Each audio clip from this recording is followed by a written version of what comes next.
Buenas tardes, mi nombre es Romina Quidel. Vamos a tratar en la clase del día de hoy el tema efectos de la ley con relación al tiempo y con relación al territorio. Es el tema de la bolilla número 4 de nuestro cronograma. Vieron en la clase anterior las fuentes del derecho civil, y sin duda alguna podemos decir que la ley es la fuente más importante de nuestro sistema jurídico. Cuando hablamos de ley, hablamos de aquella regla social obligatoria. Una de las definiciones más sencillas que encontramos define a la ley como la regla social obligatoria dictada por la autoridad pública, que en el caso nuestro, de nuestro país, a nivel nacional, es el Congreso Nacional, y a nivel provincial son las legislaturas provinciales. Todos estos poderes públicos, estos poderes legislativos, dictan las leyes conforme los procesos establecidos de formación de la ley que prevén la Constitución, tanto la Constitución Nacional como las constituciones provinciales. Algunas características propias de esta fuente del derecho, que también vieron en la clase anterior, es que la ley es obligatoria, es general y es dictada por autoridad pública o es de origen público. Cuando hablamos de la obligatoriedad de la ley, de esta característica propia de la ley, nos referimos a lo dispuesto en el artículo 4 del Código Civil, que nos dice que las leyes son obligatorias para todos los que habitan el territorio de la República Argentina. Esto significa que todas las personas que transitan nuestro territorio, sean personas nacionales, extranjeras, sean personas domiciliadas o sea, que simplemente transitan nuestro país, están sujetas a las leyes argentinas. Por eso decimos de la obligatoriedad. También decimos que la ley es general, en el sentido de que no se dicta una ley para resolver un caso concreto, sino que las leyes contemplan un número indeterminado de hechos, una situación de hecho en la cual se puede encuadrar una generalidad de casos. Su aplicación siempre es indefinida, es abstracta y general, justamente para esto, para abarcar una generalidad de casos que quedarán encuadrados en esa norma. También decimos que es de origen público, por esto mismo que hablábamos al inicio cuando damos la definición, porque es dictada por una autoridad pública que es, de acuerdo a nuestro sistema jurídico, a nuestra Constitución Nacional, el Congreso Nacional, y en el caso de las provincias, del Poder Legislativo Provincial será la legislatura o Congreso, como se denomine. Dentro de las clasificaciones, que también están previstas en la bolilla anterior, hay una infinidad de clasificaciones. Una que vamos a estudiar, o por lo menos repasar para que ustedes puedan luego hilar la clase, es la que distingue entre leyes imperativas y leyes supletorias. Cuando hablamos de leyes imperativas, decimos que son aquellas leyes que prevalecen por sobre cualquier acuerdo que tengan las partes. Si las partes han celebrado un acto jurídico y han dispuesto en alguna de las cláusulas de ese acto jurídico algo que es contrario, que es absolutamente incompatible con una norma imperativa, prevalecerá la norma imperativa por sobre la voluntad de las partes y se tendrá por no escrita aquella cláusula o convenio de las partes. Un ejemplo lo tenemos en el artículo 1197 del Código Civil y Comercial, que nos habla acerca del tiempo de la locación. El contrato de locación, entendí que era un contrato que quizás es más sencillo que ustedes conozcan, el contrato de alquiler. Más de uno, sin duda, ha celebrado un contrato de alquiler. Y este artículo nos habla acerca del tiempo de la locación y dice: tiempo de la locación, cualquiera sea su objeto, no puede exceder de 20 años para el destino habitacional y 50 años para los otros destinos. Establece tiempos máximos. Si las partes hubiesen celebrado un contrato fijando un tiempo mayor al establecido en el artículo 1197, estamos ante una cláusula que es contraria a una norma imperativa y por lo tanto se tendrá por no escrita y se aplicará el artículo 1197. Distinto es lo que sucede con las leyes supletorias, que son aquellas que las partes de común acuerdo pueden modificar o dejar sin efecto. Solo tienen efecto si las partes no han acordado sobre ese particular. Entonces las partes pueden modificar o dejar sin efecto las normas supletorias y solamente van a surtir efecto cuando las partes no hayan dispuesto sobre ese tema en particular. Un ejemplo también que me pareció que les podía resultar fácil de entender por el tipo de contrato que es el previsto en el artículo 1147 del Código Civil y Comercial, que trata acerca del plazo para la entrega de la cosa en el contrato de compraventa. Siempre que la compraventa no sea inmediata, donde la entrega de, supongamos, la mercadería y el pago del precio sea en un mismo acto, en los casos donde la entrega de la cosa tiene un plazo de entrega, puede ser que las partes hayan acordado y digan dentro de las 48 horas, dentro de los 7 días, etcétera, acordado el plazo. Pero en el caso de que no hubiesen acordado plazo de entrega en la cosa, tendremos esta norma que es una norma supletoria que dice: la entrega debe hacerse, artículo 1147. La entrega debe hacerse dentro de las 24 horas de celebrado el contrato, excepto que de la convención o los usos resulte otro plazo. Entonces, estamos ante el caso de una norma supletoria. Si las partes no fijaron plazo de entrega de la cosa, se aplicará este artículo y entonces la entrega se deberá realizar dentro del plazo de 24 horas. Vamos de lleno al tema de hoy, que por lo menos vamos a tratarlo así de forma general por el tiempo que tenemos nosotros para realizar este video y utilizar la plataforma también. Habíamos dicho el tema que vamos a tratar específicamente esta clase es efectos de la ley con relación al tiempo y con relación al territorio. Específicamente hay 3 puntos que hay que tratar en materia de efectos con relación al tiempo. Cuando inicia la vigencia de una ley, cuando pierde su vigencia la ley y los conflictos que se dan cuando se suceden distintas leyes, nacen y se derogan leyes que regulan a una misma relación jurídica, relación o situación jurídica. Respecto de la entrada en vigencia de la ley, el artículo que rige en esta materia es el artículo 5 del Código Civil y Comercial, que dice que las leyes rigen después del 8º día desde su publicación oficial o desde el día en que ellas lo determinen, de manera que las leyes inician su vigencia en la fecha que la propia ley lo establece, y en el caso de que no lo hiciese, la norma nos dice que rigen después del 8º día desde su publicación en el boletín oficial. Si ustedes van al inicio de su Código Civil, van a encontrar la ley que sancionó el Código Civil y Comercial, que es la ley 26994, y esta ley, en el artículo número 7, establece cuándo entra en vigencia este código, ¿no? Dice: la presente ley entrará en vigencia el 1 de agosto de 2015. Entonces, estamos ante la presencia de una ley que establece cuándo inicia su vigencia. En el caso de que la ley no dijese cuándo comienza su vigencia, tendremos que contabilizar, como dice acá, después de la publicación en el boletín oficial, contabilizar 8 días, y después del 8º día iniciará la vigencia esta nueva ley. ¿Cuándo pierde vigencia la ley? ¿Cuándo pierde su vigencia una ley? Las leyes pierden su vigencia por distintas circunstancias.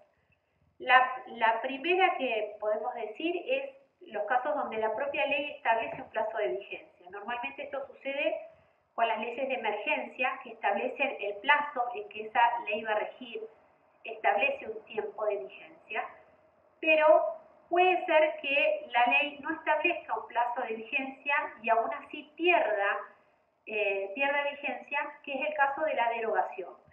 Esta derogación puede ser una derogación expresa o puede ser una derogación tácita. Cuando hablamos de la derogación expresa, decimos que una ley posterior, en su texto, establece que deroga una ley anterior. Si vamos al mismo ejemplo de la ley que sancionó el Código, que ustedes la van a tener, como digo, al inicio de su Código Civil y Comercial, la ley 26994, en su artículo 3 hace una enumeración y dice: deróganse las siguientes normas. Y ahí hace una enumeración de todas las normas que fueron derogadas por este Código Civil y Comercial. Entonces, puede existir una ley posterior que deroga leyes anteriores y lo hace en forma expresa. Otro caso es la derogación tácita, que se da cuando una ley posterior regula la misma situación de hecho de una manera que es completamente incompatible con la ley anterior. En estos casos, cuando es completamente incompatible, se habla de la derogación tácita.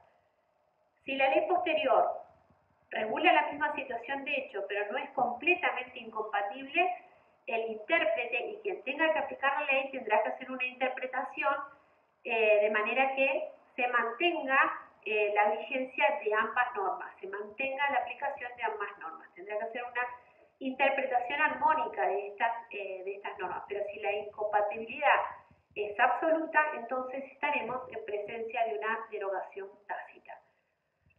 Se da también la pérdida de vigencia por el desuetudo. Cuando hablamos de desuetudo, normalmente, o en muchos casos, ustedes lo confunden con la costumbre contra legem. El desuetudo no es su caso de costumbre contra legem, porque a diferencia de aquella, no es que hay una costumbre nueva que sustituye, o una costumbre que sustituye a una norma, a una situación de hecho y a una norma jurídica, sino que estamos hablando de que la situación de hecho que preveía esa norma jurídica ya ha dejado de existir en la realidad de esa sociedad. Por eso, como ejemplo, a veces los autores hablan de aquellas reglas aquellas normas que regulaban acerca de la atracción de sangre. O sea, situaciones de hecho que ya no existen en nuestra sociedad y entonces, por desuso, esta norma pierde vigencia, aunque formalmente la siga teniendo porque no ha habido una derogación. Esto entonces respecto del inicio y de la pérdida de vigencia de las leyes. El tercer puntito que íbamos a tratar, como les comentaba, es el del conflicto temporal de las leyes. ¿Qué sucede cuando una relación o situación jurídica no nace y se extingue se desarrolla y extingue bajo la vigencia de una misma ley, sino que entre el momento de la celebración o de su inicio, digamos, hasta el momento en que finaliza, se extingue, aparecen distintas leyes que regulan esa cuestión? Si vamos a un ejemplo, podemos decir, siguiendo con el contrato de locación, un contrato de locación celebrado en 2014, en el año 2014, estaba regulado al momento de su celebración por la Ley de Locaciones Urbanas. Pero si ese contrato, supongamos que nace, este contrato se celebra en junio del 2014 y era por el plazo de 2 años, vamos a encontrarnos con que ese contrato tiene efectos hasta 2016.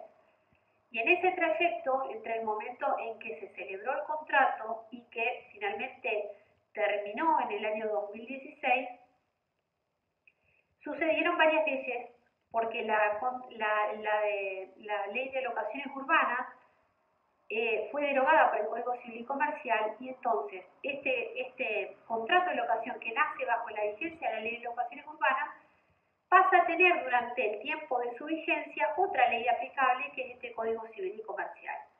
Entonces, ¿qué sucede o cuál es la solución que se le da a este conflicto de cuál es la ley aplicable a relaciones jurídicas y a situaciones jurídicas donde hay más de una ley que es vigente durante el tiempo entre su celebración y su extinción?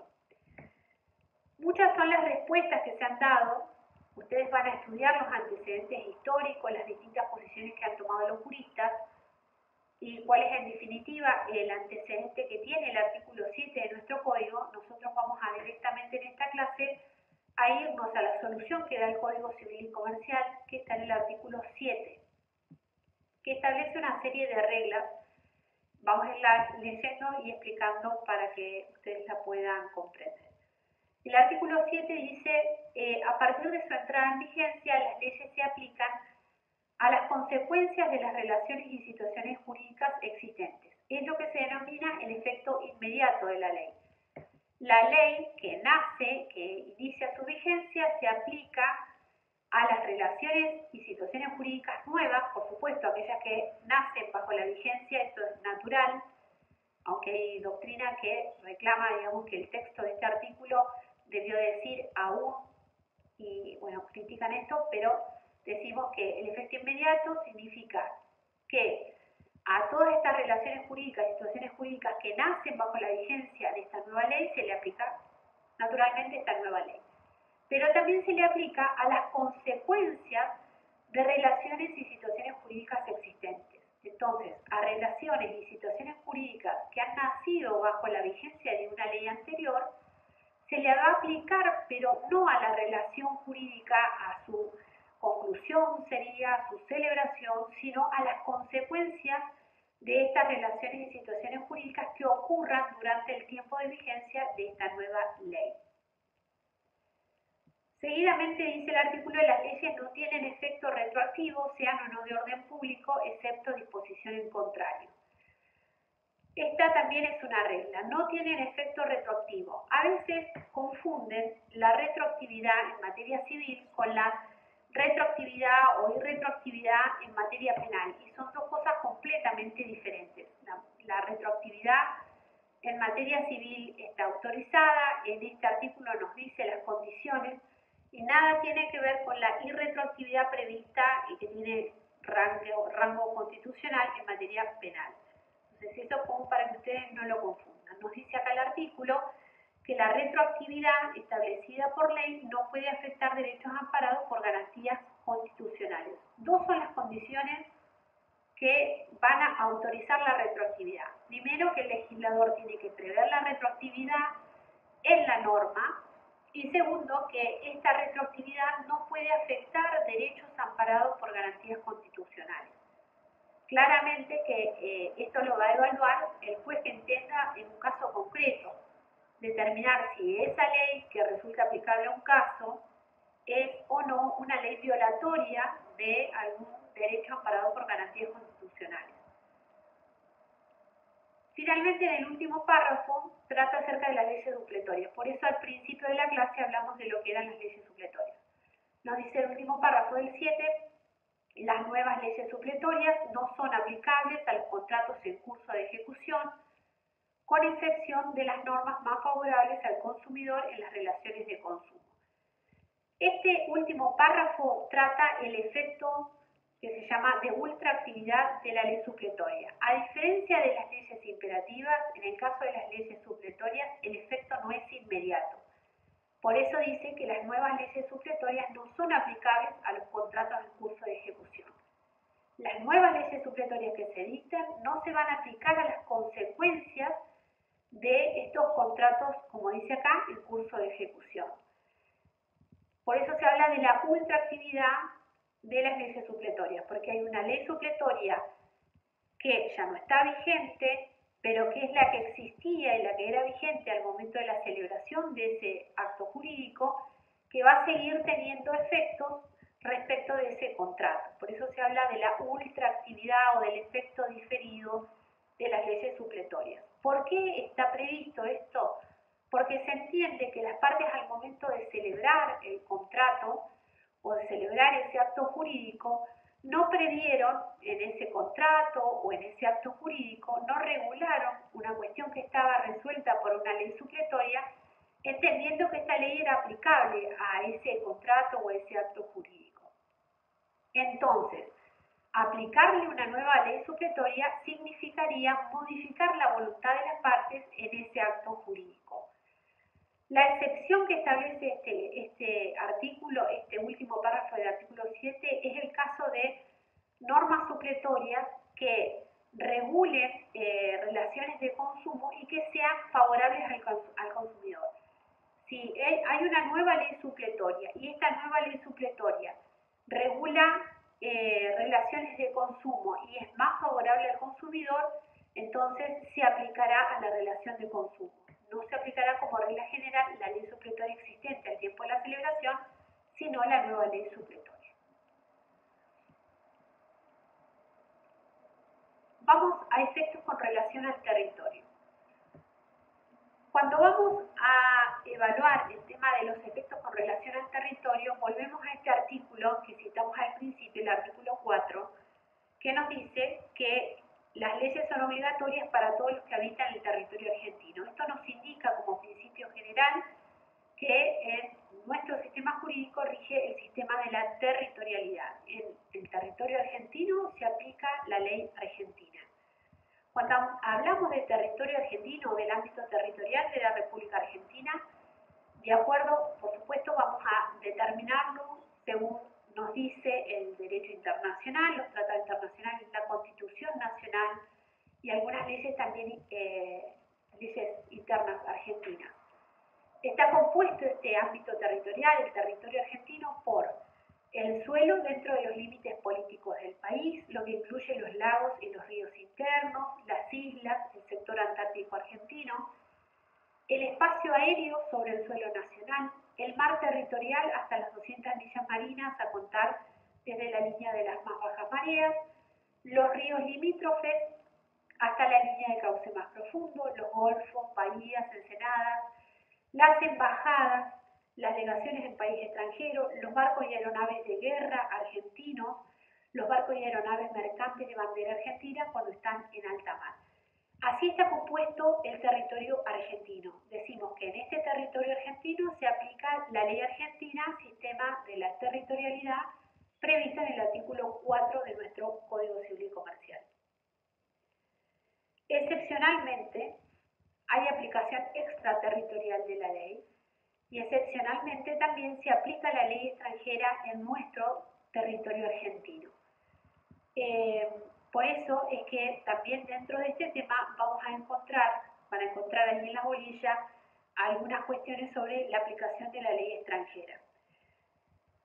El derecho extranjero, de acuerdo al artículo 2595, cuando sea obligatorio aplicar el derecho extranjero, el juez es el que va a determinar el contenido y el que va a realizar también la interpretación y la aplicación.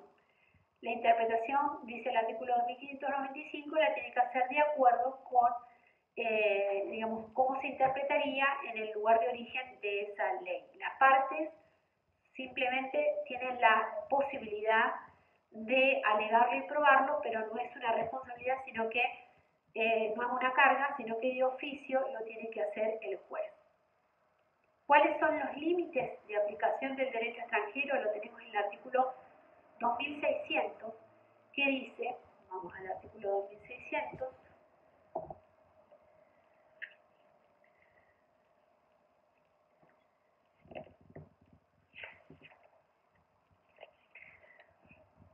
las disposiciones de derecho extranjero aplicables deben ser excluidas cuando conducen a soluciones incompatibles con los principios fundamentales de orden público que inspiran el ordenamiento jurídico argentino. Este es el límite que tendrá que cuidar el juez que aplique el derecho extranjero, determinar si esa norma extranjera, que es en principio aplicable en el territorio argentino, que él está llevando adelante ese proceso judicial, no incumple con esto que está dispuesto en el artículo 2600, porque la solución a la que se llega con la aplicación de esta ley extranjera es incompatible con los principios fundamentales del orden público que inspiran el ordenamiento argentino, el ordenamiento jurídico argentino.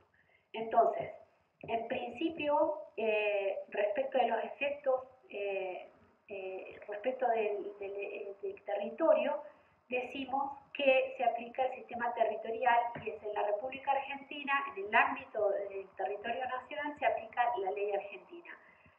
Excepcionalmente se puede aplicar la ley extranjera, ¿por qué? Porque el derecho internacional así lo disponga y entonces el derecho internacional y el derecho internacional privado argentino lo disponga, esta ley extranjera tenga que aplicarse. Hay algunas cuestiones específicamente que trata nuestro código donde se aplica la ley del domicilio, por ejemplo en el caso de la capacidad de ejercicio, también se aplica en materia de forma y solemnidad de los actos jurídicos, en materia de capacidad, formas de existencia y validez del matrimonio, la adopción, la sucesión. Hay varios ejemplos donde se aplica la ley del domicilio y entonces también es posible que se deba aplicar el derecho extranjero para resolver una cuestión en Argentina. La clase de hoy ha sido hasta aquí. Cualquier consulta ustedes la pueden hacer a través de la plataforma PEDCO. Claramente la clase podría ser más extensa, pero no lo podemos hacer así, por lo menos provisoriamente, hasta saber cómo funciona esta plataforma. Y cualquier otra consulta, cualquiera de los libros que nosotros al inicio de este cuatrimestre les dijo el profesor, puede ser válido para estudiar este tema. Y los artículos del Código Civil que hemos citado también tienen el código comentado cargado en la plataforma PED.